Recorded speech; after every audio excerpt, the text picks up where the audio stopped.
Have you ever noticed how a calm mind can really set the stage for a good night's sleep? That's the idea behind our new podcast, Good Sleep. Greg, our host from Optimal Relationships Daily, is here to help ease you into a peaceful night's rest with some positive affirmations. And these affirmations aren't just comforting. They can help ease anxiety and nurture positive thoughts, setting you up for true good sleep. So press play on Good Sleep tonight, because a good tomorrow starts with a good night's sleep. Just search for Good Sleep in your podcast app and be sure to pick the one from Optimal Living Daily.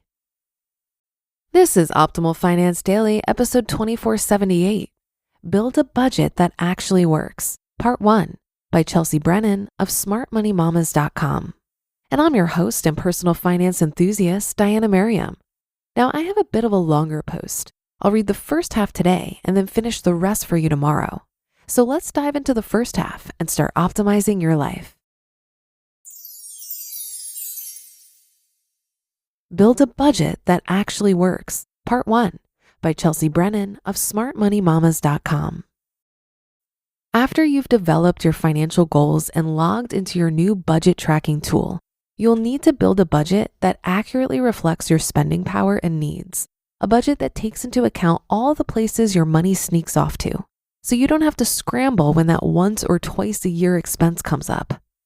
This article will help you set up an initial budget and get you started, but don't lock this down as the be-all, end-all of your budget for the year. Expenses you forgot to account for in the first round will come up, goals and priorities may change, and you may just go through way more toilet paper than you thought. Revisit your budget categories and limits at least once a month and check in on your progress to your goals. After this setup, the subsequent processes will be faster, but not any less important. With that said, let's dive right in.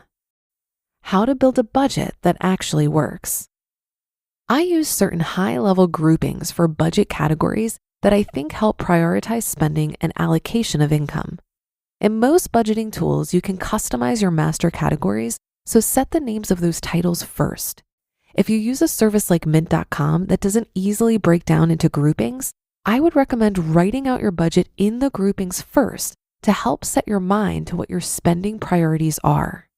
Note, I highly recommend you need a budget for tracking your budget long term.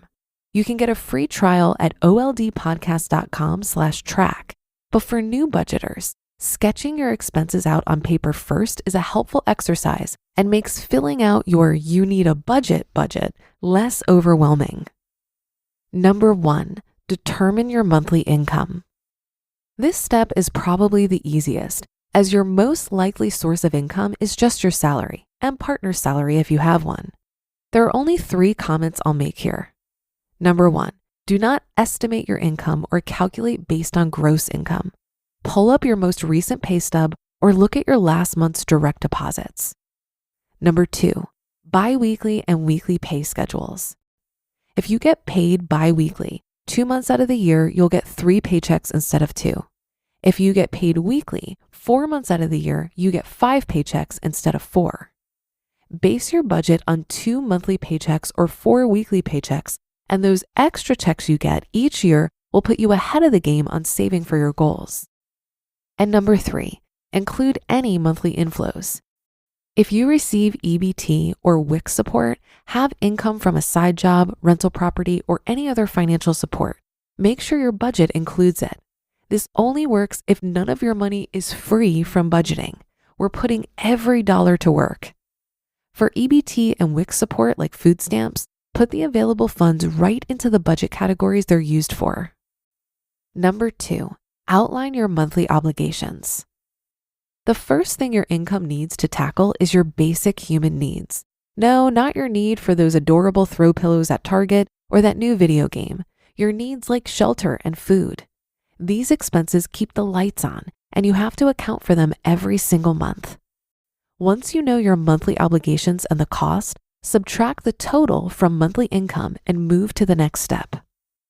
Number 3, take care of all debt payments. If you don't have debt, do a little jig and move on to the next step. If you do have debt, it may be why you're here. Paying off debt is no fun. You're paying for things that already happened, which means a good chunk of the money you work hard to earn every month is just gone. Poof, no enjoyment. In this step, we're just covering your minimum payment requirement for all non-mortgage debt. This is an important step for two key reasons. First, it reminds you that taking on debt moves covering that debt over all things you enjoy. You put a roof over your head and food on the table, and then you pay your creditors. This is the only way to get out of debt. Second, it shows you in a cold, hard total number how much of your income is going to debt every month. This fact is your get angry, get motivated, driving force to get yourself out of debt. All too often, we convince ourselves that the new phone is worth $19 a month, or that we work hard and deserve that plush new couch. These decisions may feel good in the moment, but you're sacrificing your financial sanity for the future. Is that new phone going to feel worth it 15 months in when you still have 10 months of payments? Once you know the carrying cost of your debt, subtract the total from what was remaining after your monthly obligations and move on to the next step.